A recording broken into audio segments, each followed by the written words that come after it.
Hello and welcome to The Gaggle, where we challenge and, if necessary, destroy media narratives. I'm George Szamuely. With me today, of course, is co-founder of The Gaggle, Peter Lavelle, host also of RT's talk show, Crosstalk. Well, today, the House of Representatives will be voting on a Democratic bill to establish a commission to study the events of January the 6th.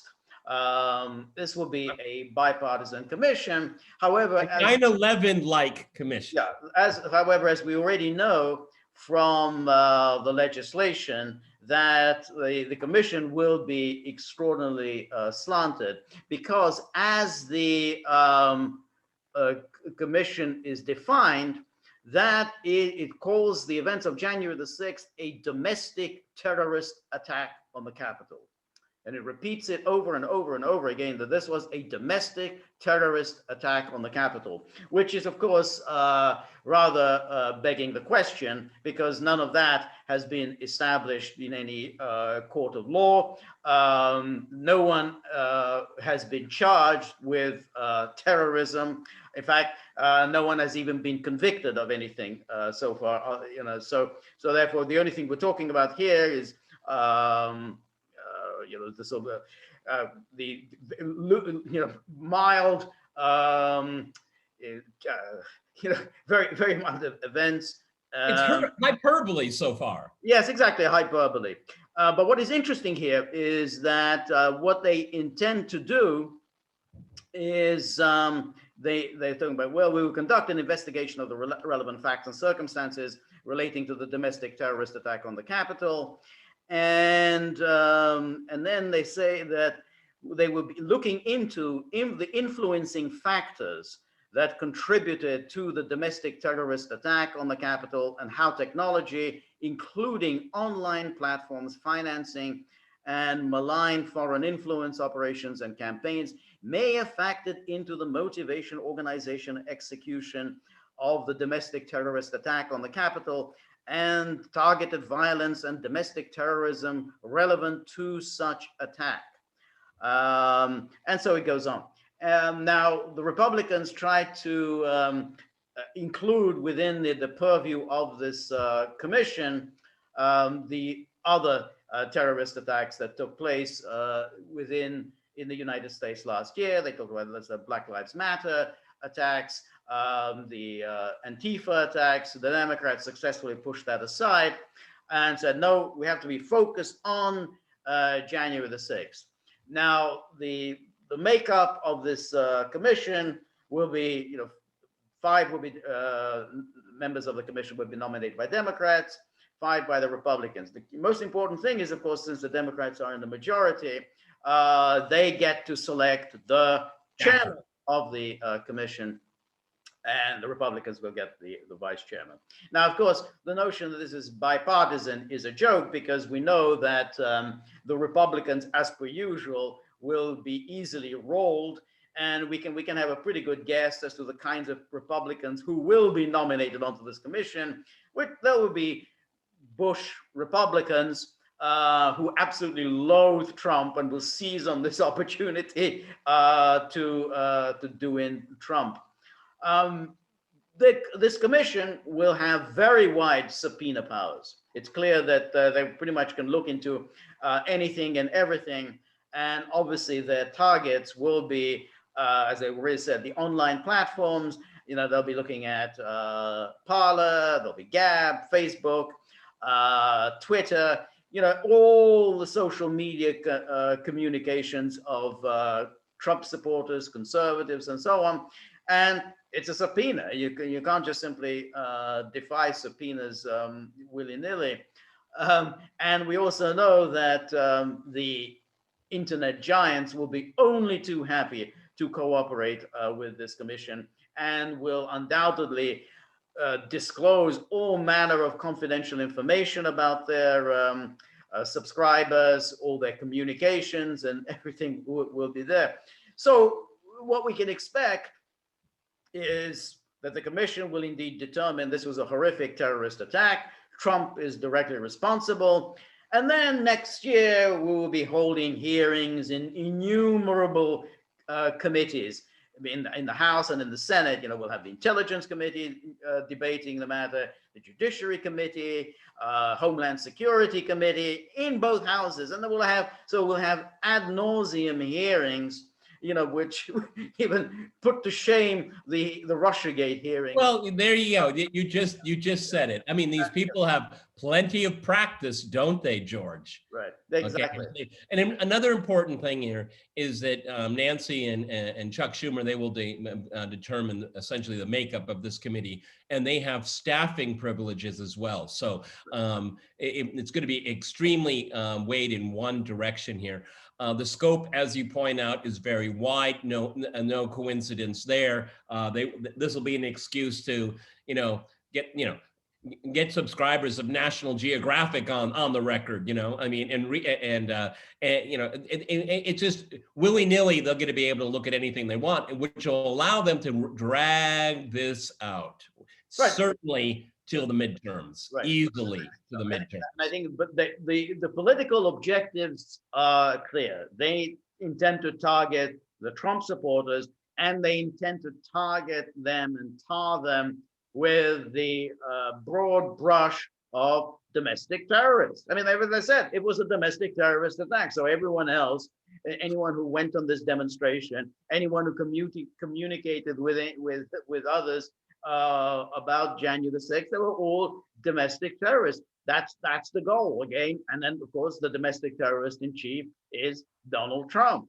That's right. And what is the predicate? Well, there isn't one because there hasn't been a trial. There hasn't been a precedent here. So they're way ahead of their skis. They're jumping the shark here, all on purpose, so they can control and define the narrative moving forward.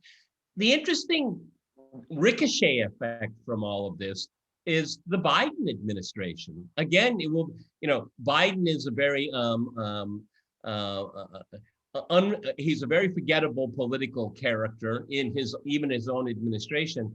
And if the Senate and House Democrats, all they want to do is go Trump supporters hunting, his whole agenda is pushed to the side. I mean, they're derailing him in the process, which may not be a bad idea. But what I'm just saying is that, his administration, they're going to feel the effect of this as well. Another element you didn't mention, which is very, very important, is that not only will be a big tech on it, but CNN and MSNBC, Washington Post, New York Times, Wall Street Journal, they have another come to Jesus moment, maybe to get it right, which of course they won't, because we've seen this in the past. Right. So right. No, the whole goal is not to find out what happened on January 6th. That's a footnote in all of this. What the goal is to control the narrative moving forward. Let's look. I mean, we're all tired of the mask debate, okay, mask theatrics. The pandemic is winding down. The economy is not doing as well as a lot of people had expected. Now, even I'm a bit surprised, to be honest with you. Right. And we need to delve into that at another time. But the three issues that were supposed to dominate in this new administration are either it's bad news and you don't want to talk about it, or the other two are just becoming irrelevant. And so this is the new big thing, okay? It's the new thing to obsess us with. And of course, CNN, MSNBC, and Fox, they have their respective corners, and they're going to start plowing away at this here, which you and I will watch as observers, but we can pretty much predict to you right now what's going to happen. Right. No, I think that's clear.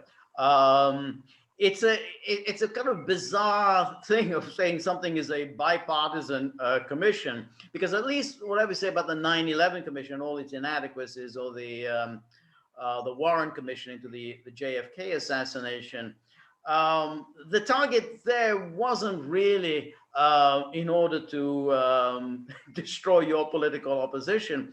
It is in this case. And they can get away with it, this whole bipartisan, because there are so many establishment Republicans who do indeed want to use this in order to destroy Donald Trump's reputation, destroy any possible future for his return.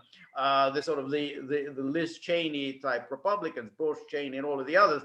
That's why I can predict that people like Michael Hayden, former intelligence chief under George W. Bush. People like him are going to worm their way onto this commission. Or Michael Chertoff, another Bush alumnus, RussiaGate alumnus. He's going to work himself. And then you can say, hey, well, we got Republicans. What are you complaining about? This isn't a narrow Democratic thing. Jennifer Rubin over at the Washington Yeah, Post. yeah, that type of person, exactly. Well, what are you complaining about? This is bipartisan. So I think that there are a lot of people who want to use this opportunity to stick the knife into Trump. But of course, it is complete nonsense, because if you really wanted to know, then as we've now found out, there's something like 14,000 hours of footage from the events of Capitol Hill, and then people say, well, hey, yeah, let's show this. But apparently, all of it is being kept hidden, not just from the public, which is bad enough. They're even being withheld from defendants, from the attorneys. They can only see bits and pieces of the footage under very restrictive conditions. They have to go into a certain place and watch it there. They're not allowed to take copies to watch it in the office. So there's no attempt here to light the truth about what happened on January the 6th. It's all about trying to use this as a political cudgel. Nothing about let's find out what really happened. I thought it was quite odd that Tucker Carlson, he took a moment to praise a politician, which he always prefaces, we don't usually praise politicians. And he praised Kevin McCarthy, which I was just dumbfounded by it, because Kevin McCarthy can't control his caucus, okay? Right. He just doesn't. He's a weakling. He's an empty suit, a person of no profound intelligence. No. And he's not even good on cable. Okay, so I mean, it shows the deficiency of his leadership. Yep. And there's these wild rumors from anywhere from 50 all the way down to 15 House Republican members would support this bipartisan 9/11-like investigation. But as you've already pointed out, it'll be the Liz Cheneys that'll worm their way into this here. Right. And of course, the media will love this, even Fox will, because it'll be very easy. It's very easy to spar with this. It's all softball stuff. But what it's doing is it is only continuing to pollute our public discourse. I mean, it's almost irreparable now. Because basically, as we said, I think on our last video, I mean, what does the mask mean? I mean, a mask is how you identify your enemy, how you feel about this investigation. We'll see how that is your enemy. George Floyd, how do you feel about the impending verdict? Okay, if you don't think of it this way, then you're the enemy. See, on every single metric, this is what they do. Right. No, that's right. And the point is that Fox News will easily be taken in by the notion that it is bipartisan. I mean, who are the people who are on Fox News? I mean, they have, it's packed with George W. Bush alumni. I mean, it has Karl Rove. He's there all the time with his silly little whiteboard. Ari Fleischer, Bush spokesman. Dana Perino, who's also a Bush spokesman. She has her own show. So they'll all say, yeah, well, this is fine. This is bipartisan. No problem here. We really do need to get to the bottom of what happened to January the 6th. But what they'll be, my point is that Fox is going to be just as cynical about this, because they're going to roll out these people here, and they don't like Trump. They don't like Trump supporters. And again, it's going to put, but by these Republicans going along with it, they will continue the wedge within the party. Okay. And that's why, and that's why people like Pelosi and Schumer think this is just a wonderful idea, because the left is in lockstep as usual, okay? And this is a cudgel. It's like going into the Republican caucus, pulling a pin on a grenade, lobbing it, and walking out. And let them fight about it. That's exactly what they're going to do. No, that's right. And the person who is apparently negotiated the terms of this commission with Pelosi was a ranking member on the House Homeland Security Committee who voted to impeach Trump. So that's, there's you have the perfect the symmetry. So you will always get the 10, 15 Republicans who hate Trump, voted to impeach or convict him, and they will go along with it and provide the kind of the fig leaf of bipartisanship. Now, for the Republicans, they figure, for the Democrats, they think this is a political winner. They can just keep this going, having these hearings, constantly banging the drum against Trump. And people like Ingram say, "Oh, that's a political loser. That's a political loser." I'm not sure it is a political loser. I'm not sure. Yeah. You're referencing what she said 2 days ago. Yeah, exactly. You're absolutely right. When I was watching it, because of the hour change, I was watching it during breakfast here. I just thought that again was a doorstopper. I don't think it's a loser. I think it's a huge winner for them. Right. Exactly. I mean, when you think of RussiaGate, it turned out to be quite successful for the Democrats. They won the midterms in 2018, and then 2020, they've got a Democrat president. So that whole nonsense, that whole RussiaGate hoax, didn't turn out to be such a political loser for them. They managed to not only smear Trump, not only managed to derail his presidency, they managed to dominate the political debate, even though they were in the minority in all three branches of government at that time. If we could use a boxing analogy here, it was a technical knockout, okay, in a way, because at the end of the day, they still have control of the House, okay, and with Kamala Harris, they have the Senate. So, I mean, it's a technical victory for them, okay. I mean, there was no blue wave, and they got the White House. Okay? There was no blue wave. That's true enough, but they've got what they wanted, and it didn't prove to be a disaster, because if you look back on the situation in 2017, you would think, hey, this will be a disaster for the Democrats. I mean, how can you go around saying something so stupid that Putin is running the country? How can you say something stupid that Donald Trump, whom everyone has known since the 1970s, a kind of quintessential American figure, is a creature of the Kremlin? How can you say such stupid things? Well, apparently you can, and you can do it successfully. Yeah, and as I said, my first reaction to your first your introduction here is that they have a lot of practice in running this thing here. Right. Okay, they know how to get people all lined up. It's extraordinary to me. I mean, it's to the point of laughable, but I guess people don't notice it. But I mean, once they get their talking point out for the day, it's repeated hundreds and hundreds and hundreds of times on cable. Yes. I mean, it's extraordinary. No Republican does that, or virtually no Republican does that. Most Republicans are not even clued in, okay, let alone be able to repeat a talking point. Right. No, that it is an amazing feat, because you kind of wonder what percentage of the American population now believes that the Russians stole the 2016 election. Probably quite a substantial number. Probably a very substantial number of the Democrat voters think that the Russians stole the 2016 election.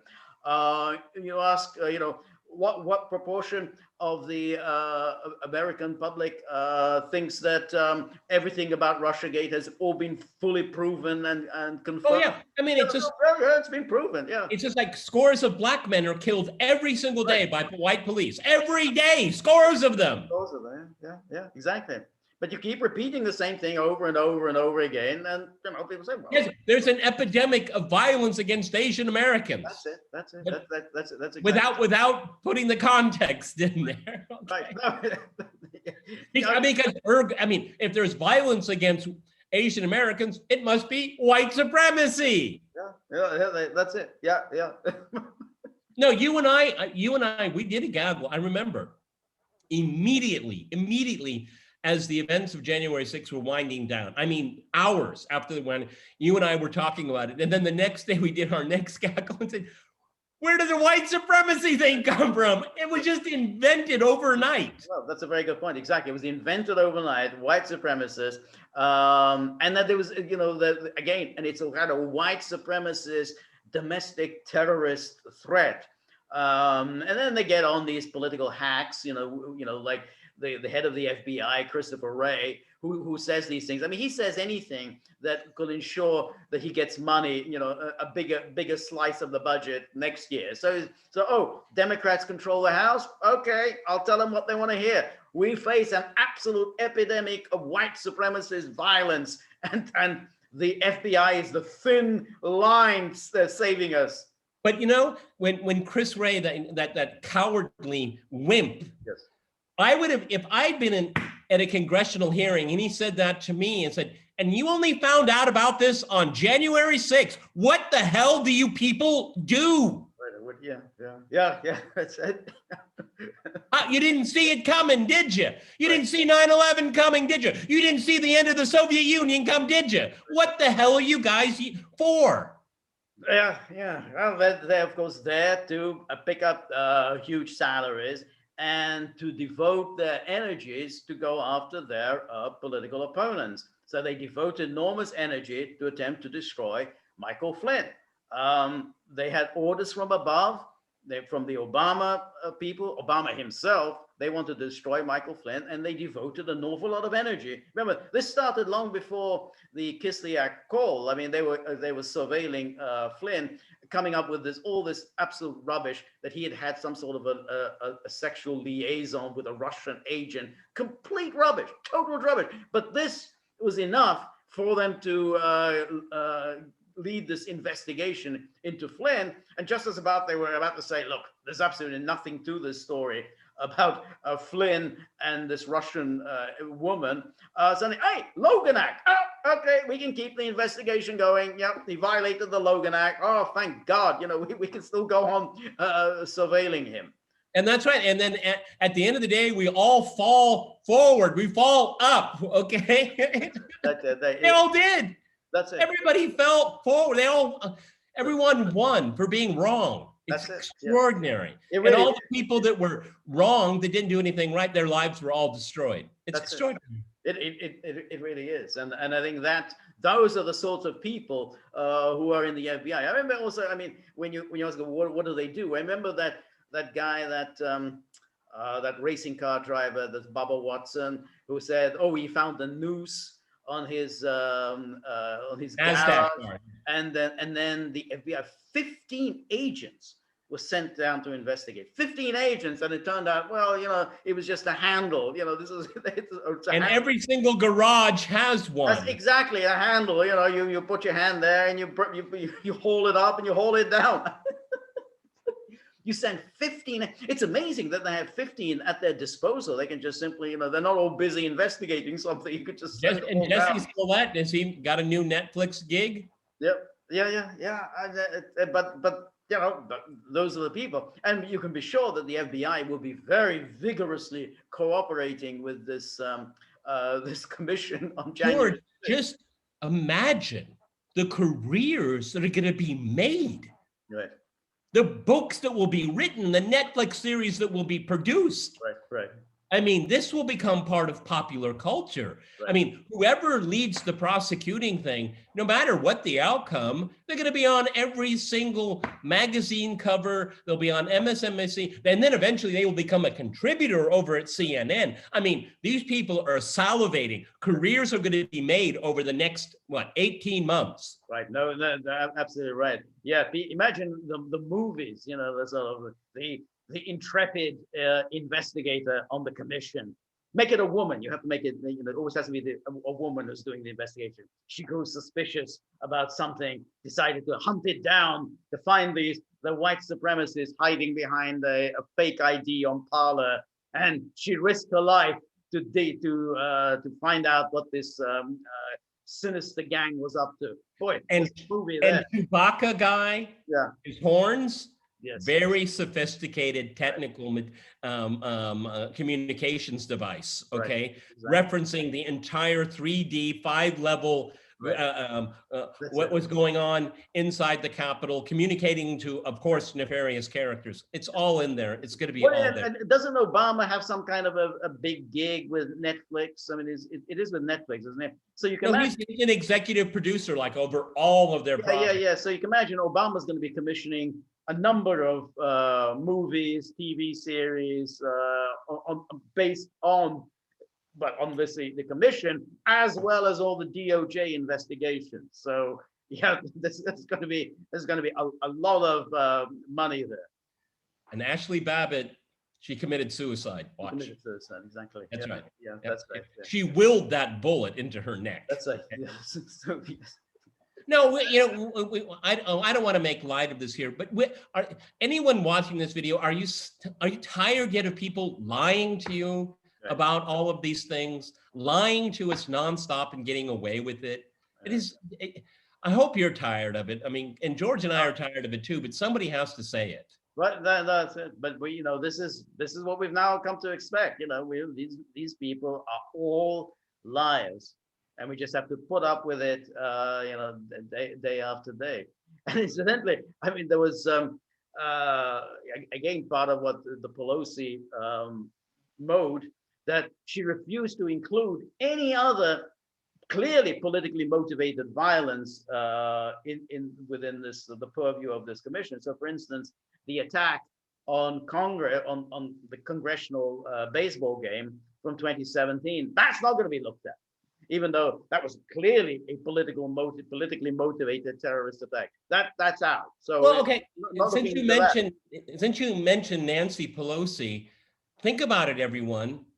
In this bipartisan 9/11-like investigation, Nancy Pelosi is a witness in this.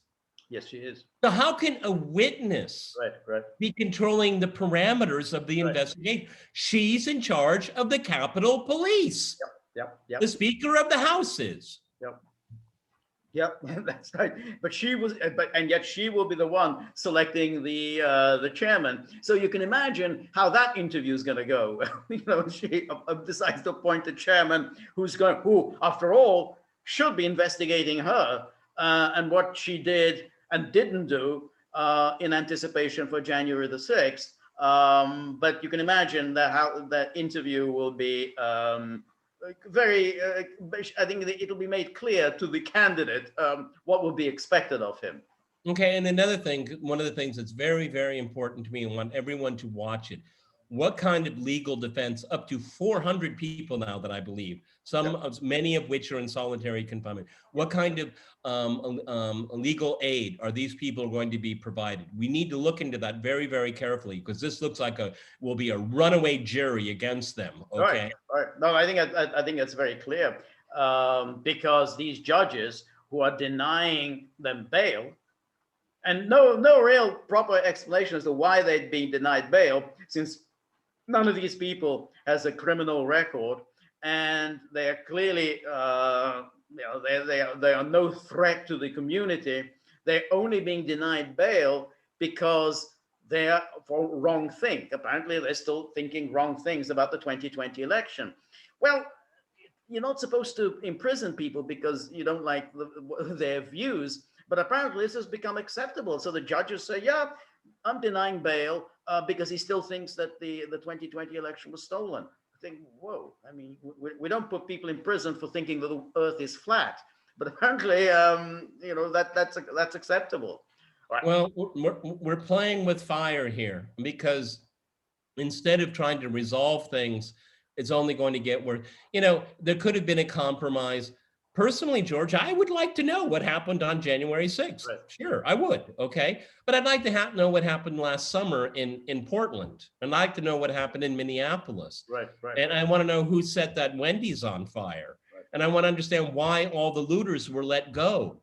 I mean, I think, maybe we need to have kind of a big, national sit down and see where we are. But no, they wanted to make it very, very, very narrow for political purposes, missing the bigger picture of what's going on. What's going on? And speaking of the narrowness, because I'm sure that there'll be Republicans who will say, well, all right, if we're gonna look into the events of January the 6th, let's look into what happened in the election. Why were so many people? Yeah, the 500,000 showed up. Why are so many of them so distressed about that election? So let's look into the evidence. There's a lot of evidence that very untoward things took place during that election.